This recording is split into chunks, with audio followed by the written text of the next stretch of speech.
Chi? Adobong galonggong at saka ampalaya. Opo. Magkakamay kami. Diba, Chi? Yes. Dapat may music tayo, Chi. Hmm? Maingay. Bakit? Kita, hindi tayo maililinis. Talaga? I-try mo kumain ng isda. Healthy kaya itong isda, Chi. Batay mo ng isda, Chi. Alam mo bang, Walang gulay. very good, nakain ka ng ampalaya. Yung ibang bata, alam ko kumain ng ampalaya. Pahingan na ako isang konting isda. Kainin mo yan, masarap yan.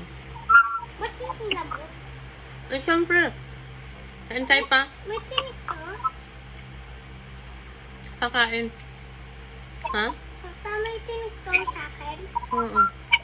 Ito na sa loob. Oo. Ito? Oo. Wala. Ang daming lamok, Chi. Ito. Nagadubo ako ng ng galunggong. Dinamihan ko ng kamatis. Ayaw mo? Konti lang, sabi. Okay. Tapos, tawag dito? Ang palaya. Magsalita ka naman, Chi. Ay po ba? Akalam ko ba pagbablog tayong dalawa?